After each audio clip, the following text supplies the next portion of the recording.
A couple days ago, we had a really exciting day in terms of the leaks for the TCG exclusives coming out in Code of the Duelist, which comes out right at the first week of August, I believe. Anyway, we, through official means, had the entire FA archetype announced, and I'll talk about that second. But what I first wanted to talk about was the sneak peek promo card, which is the fifth card in what looks to be the other TCG exclusive archetype, which will be 4 cards.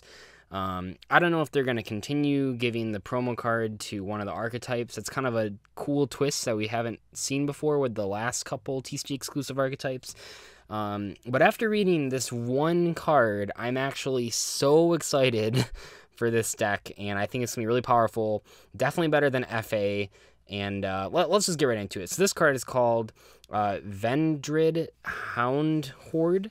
It's a picture of 3 really scary looking dogs. Well, I guess the bottom right hand one is kind of cute, except for like the whole ears being teeth thing. But yeah, so it's these 3 dogs. It's level 3 Dark Zombie. So already, right off the bat, I'm just thrilled because I love zombie monsters. I love Unizombie, I love Mizuki. And one of the things that made Burning Abyss so strong were that they had existing synergy with Tour Guide from the Underworld and Mathematician. Both at the time were at 3. So when we get a card like this, and it tells me that the whole Vendread archetype, and I might be pronouncing that wrong, I don't know. But when we get a card like this that shows that the whole archetype is probably going to be zombie monsters, that just already gives us so much synergy with like Mizuki, like I already mentioned, but we have like Book of Life as well.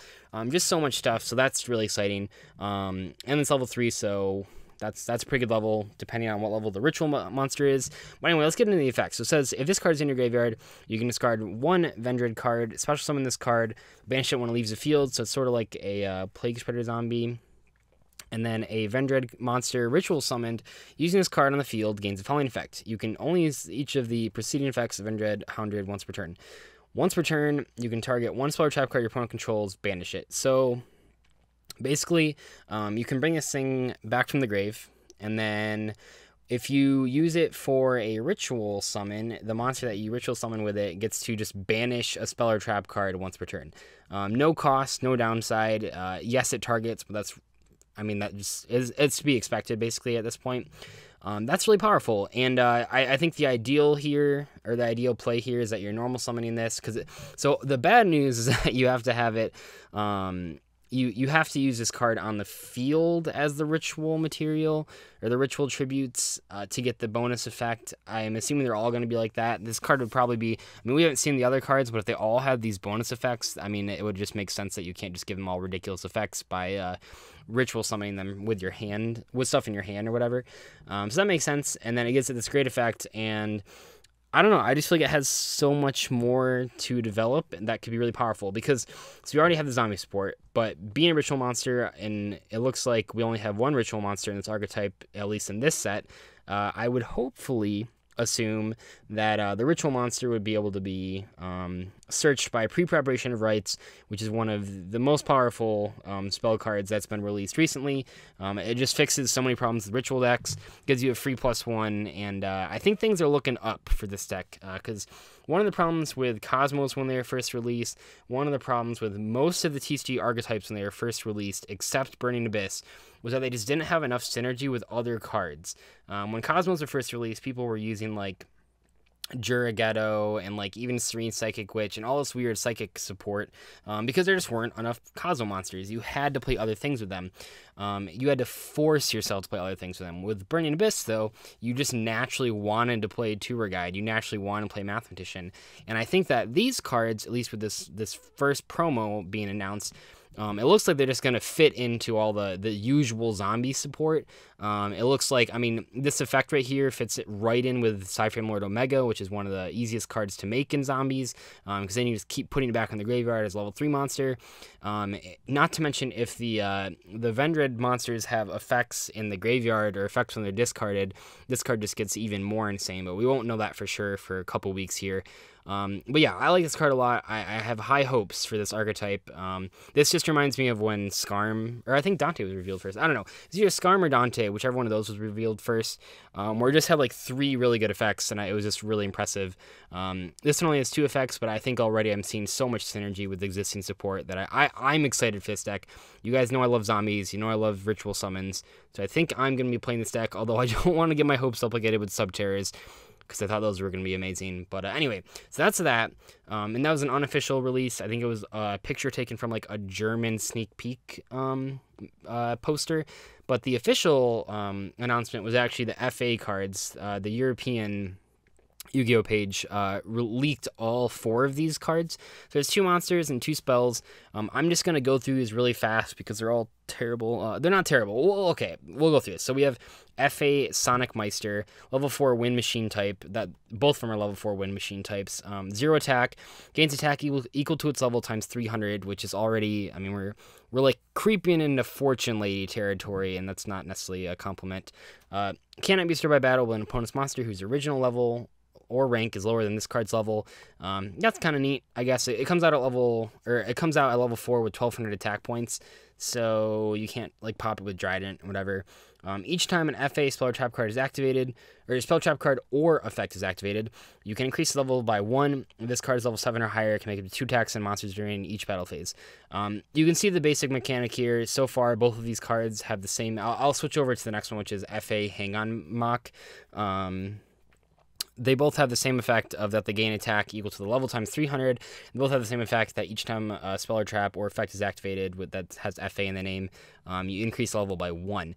The difference here is that Hang On Mock is actually much better because it's unaffected by activated effects from an opponent's monster whose original level rank is lower than this card's level. That is just leagues better than the Destroyed by Battle effect. And then also, if its level 7 effect is that any card sent to your opponent's graveyard is banished instead. So it's basically a Dark Claw. How easy are these cards, or how easy is it to get these cards level 7? I mean, for now, like, I guess it's kind of easy, I don't know. The way you're doing this is by normal summoning one of these guys and then activating FA Circuit Grand Prix. This is their field spell card, and it increases levels of all FA monsters in the field by 2 during the battle phase only. So you increase level by 1 when you activate this, and then when you enter the battle phase, they increase by 2, so then level 7, so they get their effects. That's kind of neat. And then once per turn, when an FA monster serves an opponent's monster by battle, you can draw 1 card. That is an activated effect, so that would then trigger the FA effects that you have on board, I'm pretty sure, because it just says when a spell, trap card, or effect is activated. So I would assume that would trigger them, so then they go up to level 8, and then at the end of the battle phase, they go down to level 6. So that means on next turn, if you activate another FA spell or trap card or effect, you can then boost them up to level 7 permanently. But anyway, if this face of card on the field is destroyed by card effect, you can add 1 FA card from deck to your hand, except FA Circuit Grand Prix. You can only use this effect of FA Grand Prix once per turn. That makes sense. It's sort of like a Cosmotown in that regard. I like effects like that because it means that the more threatening this card gets over time, depending on what FA cards are released. And I don't know if they're going to be like a good archetype because we kind of got fucked on the Spiral and Subterrors here. But if this deck does end up being good, and this field spell ends up being very good, then the fact that it replaces itself when it's destroyed is definitely powerful. The last card is called FA Downforce. It's a quick play spell card. I think this is like the worst of the bunch, but I might be wrong, depending on future support. But all it does is target 1 FA monster you control, increase its level by 2 until the end of the turn, and then during the main phase, except the turn this card is sent to the graveyard, you can banish the card from your graveyard, then target 1 FA monster you control, increase its level by 2 until the end of the turn. You can only use each effect once per turn. So all it does is -1 to give monsters levels. I don't think that's very good. I think it's not fast enough, which is ironic because it's a race card strategy. I really like these guys' artwork. I don't really like them as a deck. The problem is that with these 4 cards, they're already at a disadvantage because for you to make these cards good, you would have to be able to play all of them, basically. And I don't think FA Downforce is worth playing. So then you're down to 3 cards, which is only 9 cards in the deck. And it's like, what do you play to fill those spots? I guess like Speedroids have synergy because those are a lot of wind machines. So you could probably play Wind Witches in here if you really wanted to. I don't know. I don't think that this is going to be the better of the TCG exclusives.